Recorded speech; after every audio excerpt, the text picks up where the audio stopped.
जय जय राम कृष्ण हरी, जय जय राम कृष्ण हरी,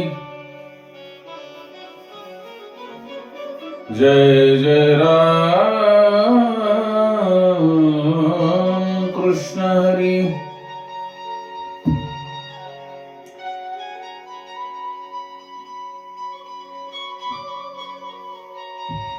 भागवताच्या 5व्या स्कंदामध्ये आपण पोहोचलेलो आहोत आणि 5व्या स्कंदावर प्रकाश टाकत असताना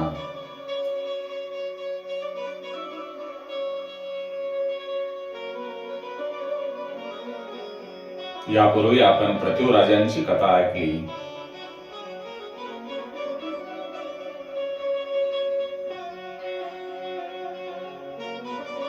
आणि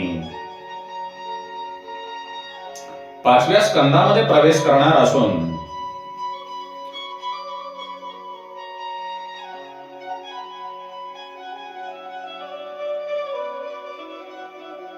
जीव आणि ईश्वर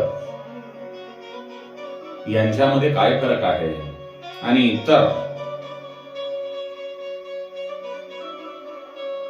गोष्टीवर प्रकाश टाकावायचा आहे.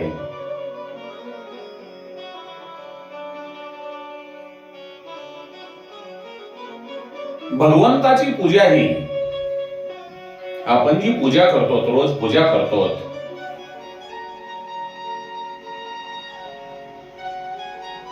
ती मंदिरामध्ये होते असे नाही. आपण घरामध्ये सुद्धा भगवंताची पूजा करत असतो.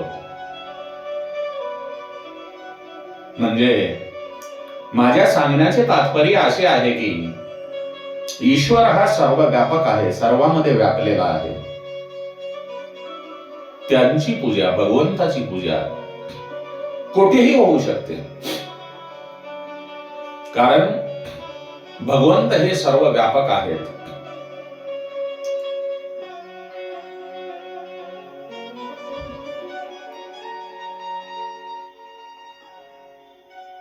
भगवंत हे सर्व व्यापक असल्यामुळे त्यांची पूजा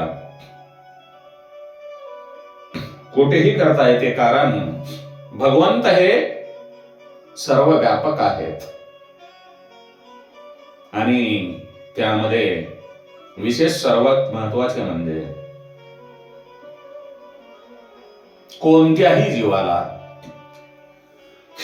मुंगीपासून ते ब्रह्मदेवापर्यंत, ब्रह्मदेव हे तर सृष्टीचे निर्माते आहेत, परंतु त्यांच्यापर्यंत सर्व जीवांना सुख संतोष देणे, सर्वांशी समभावाने वागणे, सर्वांमध्ये परमेश्वर पाहणे, कोण्याही प्राण्याला दुःख न देणे, आपण तसे जरी केलेत तरीही ईश्वराचीच पूजा आहे. कारण प्रत्येक जीव हा ईश्वराचा अंश आहे.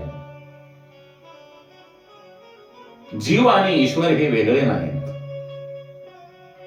प्रत्येक प्राणी मात्रातला जीव हा ईश्वराचे प्रतिबिंब आहे.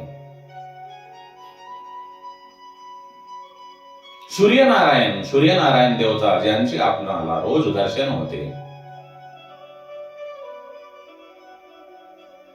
ती एकच आहे. पण पाण्याच्या निरनिराळ्या पात्रामध्ये, ज्या ठिकाणी आपण वेगवेगळ्या पात्रामध्ये पाणी भरून ठेवू, त्या पात्रामध्ये त्या सूर्यनारायण देवतेची अनेक प्रतिबिंब आपल्याला वेगवेगळ्या पात्रामध्ये दिसतात. तशीच जो चेतनारूपी परमेश्वर आहे, भगवंत आहे, त्या परमात्म्याची अनेक रूपे, अनेक प्रतिबिंबे अनेक जीवांमध्ये दिसतात, पडतात. ती म्हणजे सर्व आपण माणसं आहोत, प्राणी आहेत. जशी सूर्यनारायणाची अनेक किरणे अनेक पात्रामध्ये भरून ठेवल्यानंतर वेगवेगळी सूर्यनारायण वेगवेगळा दिसतो, त्याप्रमाणे जो भगवंत आहे, जो परमेश्वर आहे, त्यांचीच आपण प्रतिबिंब आहोत. जीव आणि ईश्वर यांच्यातील आणखी एक महत्वाचा भाग तुम्हाला मी सांगतो. तो म्हणजे कसा आहे. जीव आणि ईश्वर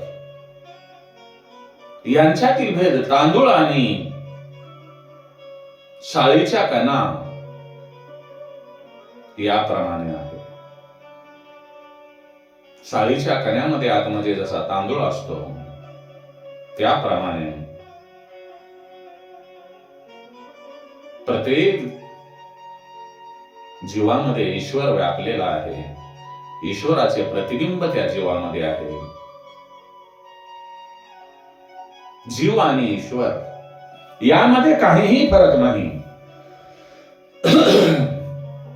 भात तांदळाचा होतो, शाळीच्या कण्याचा होत नाही.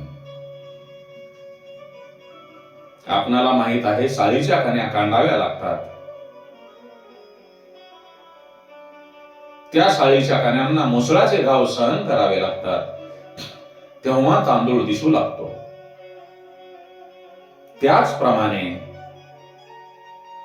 तप आणि भक्ती करून जीवालाही ईश्वरी रूप प्राप्त करता येते, ईश्वर स्वरूप होता येते. शरीरधारी जीवामध्ये आपला जो शरीरधारी जीव आहे, या शरीरधारी जीवामध्ये ईश्वराचा, भगवंताचा वास आहे असे समजून सर्वांना सुख देणे ही ईश्वराची पूजाच आहे. भगवंत म्हणत नाही तुम्ही माझी वेगळी पूजा करा, पण मी जन्माला घातलेल्या प्रत्येक प्राणी मात्रावर प्रेम करा. तुमच्याकडून जसे जमेल त्यांना तसे सुख द्या, दुःख देण्याचा प्रयत्न करू नका. म्हणजे ती माझी पूजा केल्यासारखेच आहे. भगवंत असे म्हणतात, ज्यांचे हृदय जे आहे ते विशाल आहे, तोच माझी सर्वांमध्ये मला पाहून तोच माझी पूजा करू शकतो. आणि ज्यांच्या मनामध्ये काम आणि पैसा आहे, तो त्या परमात्म्याची पूजा करू शकणार नाही. मनाला पावन करणाऱ्या, आपल्या मनाला जे पावन करणाऱ्या, आपल्या जीवाला पावन करणाऱ्या परमात्म्याची पूजा कशी करतात,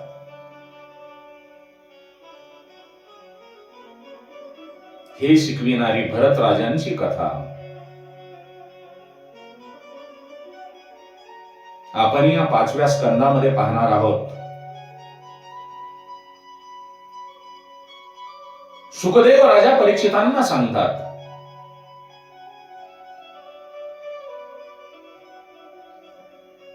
श्रीमद भागवत कथा ही 7 दिवसात मुक्ती देणारी कथा आहे. जीवन मृत्यूच्या फेऱ्यातून मुक्त करणारी कथा आहे. वक्ता जर अधिकारी असेल आणि श्रोत्यांनी, ऐकणाऱ्यांनी जर सावध चित्ताने ही कथा ऐकली,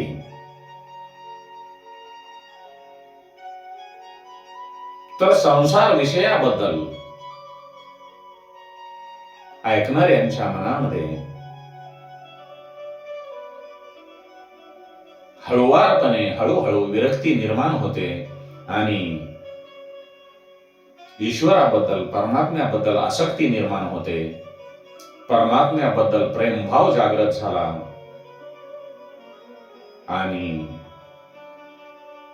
पूर्वचित्ती नसेल तर 7 दिवसामध्ये मुक्ती मिळते. हे श्रीमद भागवत कथेचे महात्म्य आहे. आता तुम्ही म्हणाल, ही पूर्वचित्ती काय आहे? तर ते पूर्वचित्ती म्हणजे पूर्वजन्मामध्ये भोगलेले विषय मनात आणणे. मनुष्य आपल्या जीवनामध्ये सुख आणि दुःख भोगून प्रारब्धाचा नाश करतो, पण सुख आणि दुःख भोगून मागच्या जन्मातील प्रारब्धाचा नाश करतो. परंतु या चालू जन्मातील, आता जे आपण मनुष्य जन्मामध्ये वावरत आहोत, त्या जन्मातील नवे प्रारब्ध पुढे उभे राहते. मनुष्य हा जीवन जगत असताना आपल्या पुढच्या जन्माची तयारी करतो. म्हणून जे ज्ञानी लोक आहेत, जे ज्ञानी लोक आहेत, ते लोक संसर्ग दोषापासून दूर राहतात. ज्ञानी परमहंस जगात जे काही आहे ते मिथ्या आहे, खोटे आहे, अशी ज्ञानी परमहंसाची निष्ठा आहे. त्यांनी जगाला मिथ्या समजले आहे.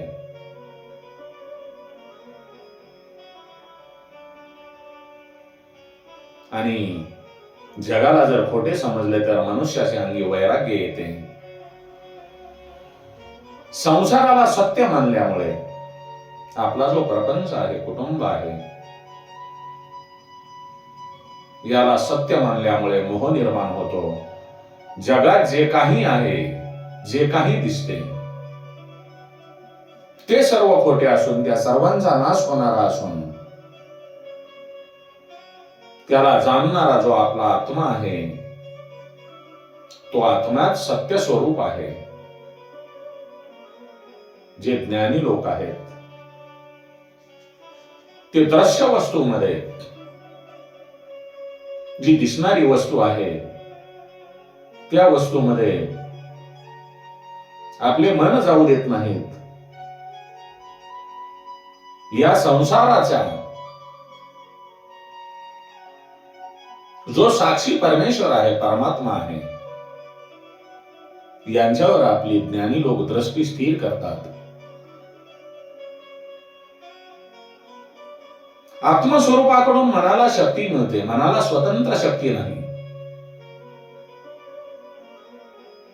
आत्मा हा मनाचा द्रष्टा आहे. आणि ऋषभदेव आपले मन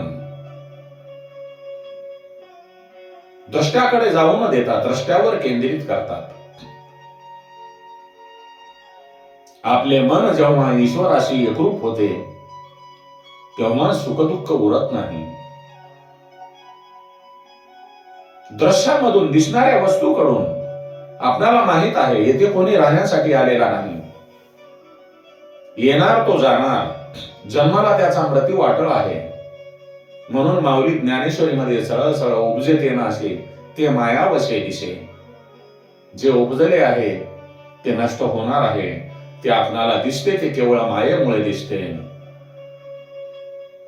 परंतु मनुष्य त्या दिसणाऱ्या वस्तूकडेच लक्ष देतो आणि दृष्ट्यामध्ये स्थिर होत नाही.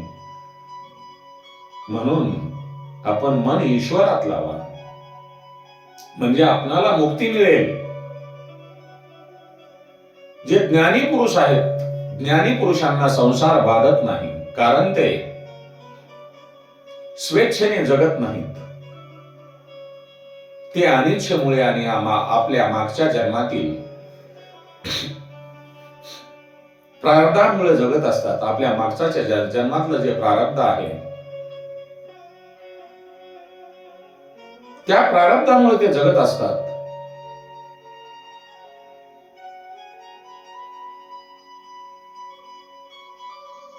जे लोक इच्छा प्रारब्धाने जगतात, भगवंताची इच्छा आणि प्रारब्ध या दोन्ही निष्ठा एकच आहेत, फक्त मार्ग वेगळे आहेत. कारण जे ज्ञानी लोक आहेत ते या जगाला असत्य मानतात आणि भागवत परमहंस जग सत्य मानतात.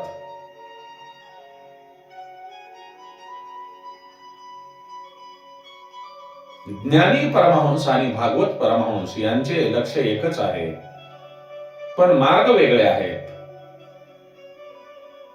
ज्ञानी परमहंस जगाला मिथ्या स्वरूप मानतात, खोटे मानतात, आणि भागवत परमहंस जग हे वासुदेव स्वरूपात पाहतात. कारण सर्व जग हे भगवान श्रीकृष्ण परमात्म्यामध्ये विलीन झालेले आहे. म्हणून आपण वासुदेव कुटुंबकम, म्हणून आपण जे आहे वसुदेव कुटुंबकम या सर्व जगाला भगवान श्रीकृष्णामध्ये पाहतो.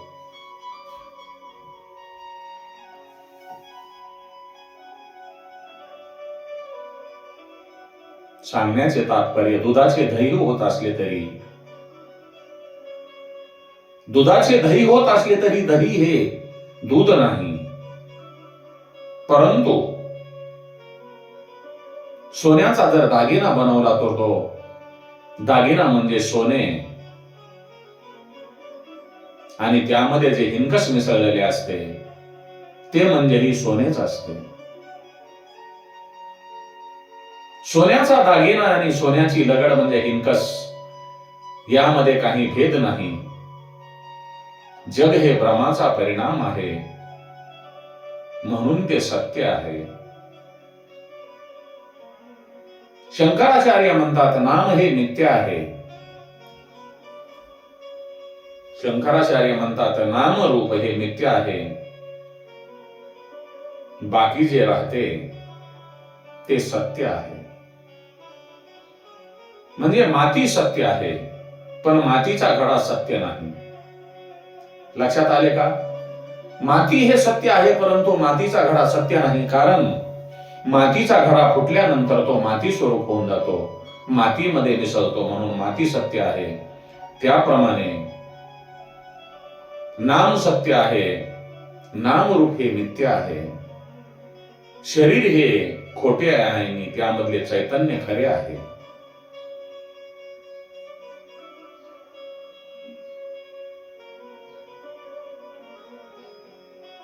सामान्य माणसाला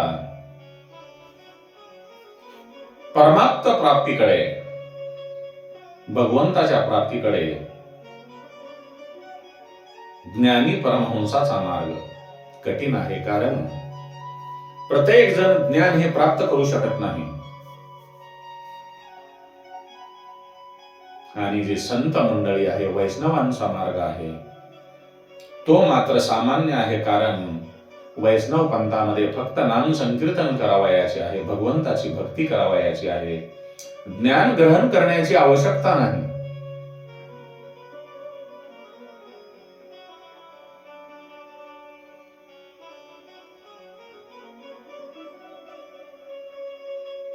जे ज्ञानी पुरुष आहेत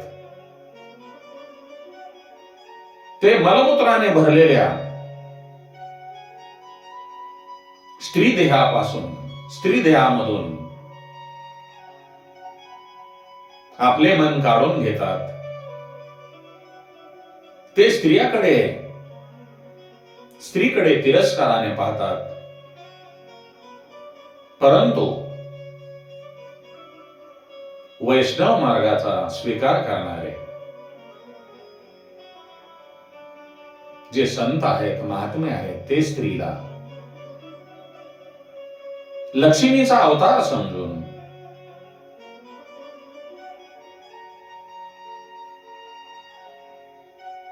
देवीचा अवतार समजून निर्विकार होऊन तिला नमस्कार करतात. महाप्रभू म्हणतात प्रत्येक पदार्थात भगवान श्रीकृष्णांचा अंश आहे.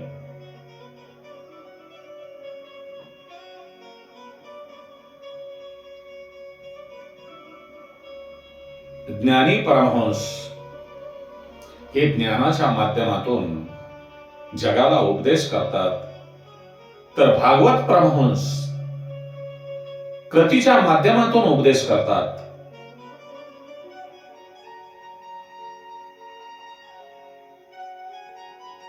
राजा भरताच्या कथेवरून भागवत परमहंस हा मार्ग समजेल म्हणून प्रत्येक जीवावर प्रेम करा. प्रत्येक जीवामध्ये भगवंत व्यापलेला आहे. तुकाराम महाराजांच्या म्हणीप्रमाणे कोण्याही जीवाचा न घडो मत्सर, कोणत्याही जीवाचा मत्सर करू नका. सर्व जीवासोबत प्रेमाने वागा. भगवंताचे भजन करा. यामध्येच आपला लाभ आहे. श्री राम जय जय राम. गोपाल कृष्ण भगवान की जय. ओम नमो भगवते वासुदेवाय. ओम नमो भगवते वासुदेवाय. ओम नमो भगवते वासुदेवाय.